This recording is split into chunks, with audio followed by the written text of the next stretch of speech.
Welcome back to Maruti Telugu motivational channel. నేను miss Satya ఒమిటి. మన ఛానల్లో లాంగ్ వీడియోస్లోనేమో మోరల్ స్టోరీస్, మోటివేషనల్ వీడియోస్ ఏమో షార్ట్స్గా వస్తాయి, గమనించండి. ఇంతకుముందు మిక్స్డ్ కంటెంట్ పెట్టేదాన్ని మన ఛానల్లో.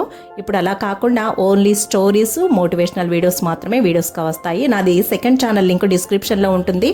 దానిలో దేవీ దేవతల అష్టోత్తరాలు, శ్లోకాలు వీడియోస్గా ఉంటాయి.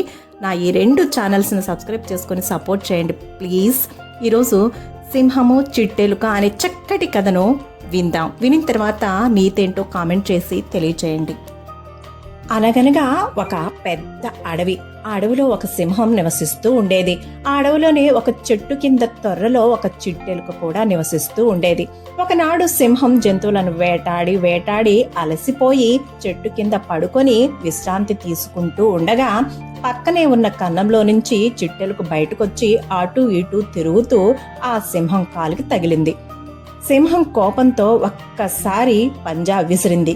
తన కాలి కింద చిట్టెలుకను అదిమ పట్టింది.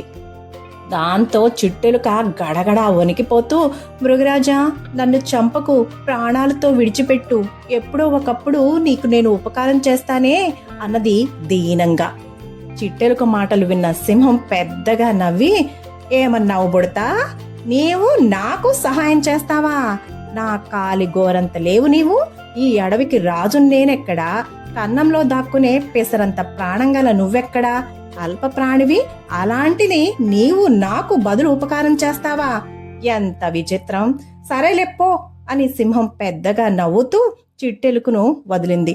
బతుకు జీవుడా అని చిట్టెలుక పారిపోయింది. అలా కొంతకాలం గడిచింది. ఒకరోజు వేటగాడి వలలో సింహం చిక్కుకుంది. వలతాళ్లు చాలా గట్టిగా ఉండడంతో సింహం ఎంత గింజుకున్నా తప్పించుకోలేకపోయింది. కొంతసేపటికి వేటగాడు వచ్చి తనను బంధించి బోన్లో పెడతాడేమో, లేకపోతే ప్రాణాలే తీసేస్తాడేమో అని విచారించసాగింది సింహం. అప్పుడు అటువైపుగా పరిగెడుతున్నటువంటి చిట్టెలుక సింహం దీన స్థితిని చూసి అయ్యో పాపం అని జాలిపడింది. వలతాళ్లను తన వాడి దంతాలతో గబగబా గబగబా కొరకసాగింది. అది చూసి సింహం ఆశ్చర్యపోయింది, ఎంతో సంతోషించింది కూడా. వలతాళ్లు కొరకడంతో సింహం వల నుండి బయటపడింది. చిట్టెలుక మొహం చూడడానికి కూడా సింహానికి సిగ్గుగా అనిపించింది. ఎంత చిన్నవారినైనా కించపరచరాదు అని తన మనసులో అనుకుని, ఒకనాడు నేను నిన్ను నా కాలి గోటితో సమానం అన్నాను, ఈసడించుకున్నాను. ఈ రోజు నీవే నా ప్రాణం కాపాడావు, నన్ను క్షమించు అన్నది సింహం సిగ్గుతోటి. ఆనాటి నుండి సింహము, ఎలుక ఎంతో స్నేహంగా జీవించసాగాయి. ఈ కథలో నీతి ఏంటో అర్థమైందనుకుంటాను. ఎవ్వరినీ తక్కువ చేసి మాట్లాడకూడదు. అధికార గర్వంతో, బల గర్వంతో, డబ్బు గర్వంతో మాటలు ఎవరిపైనా విసరకూడదు. ఎప్పుడు ఎవరి అవసరం ఎవరికి వస్తుందో చెప్పలేం.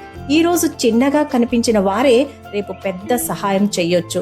దబ్బలం పని దబ్బలందే, సూది పని సూదిదే కదా. సూదితో గోనె సంచులు కుట్టలేం, దబ్బలంతో బట్టలు కుట్టలేం కదా. అందరినీ గౌరవంగా మర్యాదగా చూస్తే అవసరం వచ్చినప్పుడు గబుక్కున సహాయం చేస్తారు. ఏమంటారు?